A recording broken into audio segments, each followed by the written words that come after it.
There they are, thousands of protesters across South Florida there now calling for Cubans to be freed. And they're also sending a clear message to our president, Mr. Biden, and the president of Cuba. Get out of the way. Give us our freedom. And to Biden, where are you? You going to help? Let's head to Havana, Cuba. Thousands upon thousands protesting there against their government. Price increases, citizens facing food and medicine shortages. That communist regime now arresting at least 100 plus people we know. There's at least one person killed, maybe more, in interaction with police in that country. But let's go back a little bit and find out exactly what's been causing all this and what the latest fight is actually about, because let's be real, we can't trust the mainstream media to tell us jack. Cesar Vidal, he's been on the program before. He's a historian and also an author. Cesar, welcome back to the program. You live in Miami. You know Cuban Americans. You know the history of this country. What caused this latest outbreak where they are in the streets demanding their freedoms and their liberty? Well, I think that we are living right now a repetition of the situation in 1994, when Cuba was passing through a very difficult economic situation, and this has created a lot of riots and a lot of disturbances in Cuba. And I think we are facing to the same danger than in 1980 and in 1994.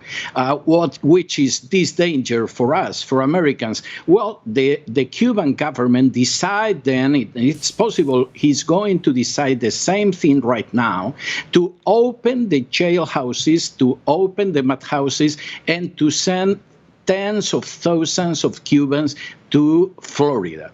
So that it's very possible that, well, right now the pot is full of steam. This steam is taking also a political phase because they are demanding, well, medicines, food, but also freedom. So that it's very possible that the Cuban government is going to decide, okay, I'm going to open my gates, you can go to US, and the Americans are going to take this burden. They have done this twice, in 1980 and in 1994. Yeah. And it's possible we're going to see this right now. Cesar, what should we be doing then? What should the Biden administration be doing right now with this situation?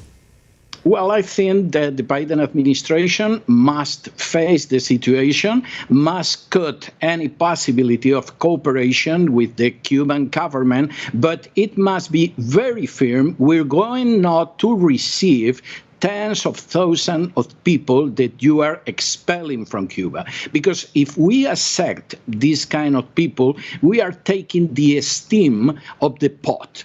And the Cuban dictatorship is going to have, well, maybe half in 1 decade, maybe 1 decade more of survival. So that I can understand the people telling, well, open your arms to the Cubans. I can understand this. I think that there are people with a very sensitive heart, and I can share a part of this. But if we do this, we are taking the steam from the pot, and this is going to make stronger the Cuban dictatorship.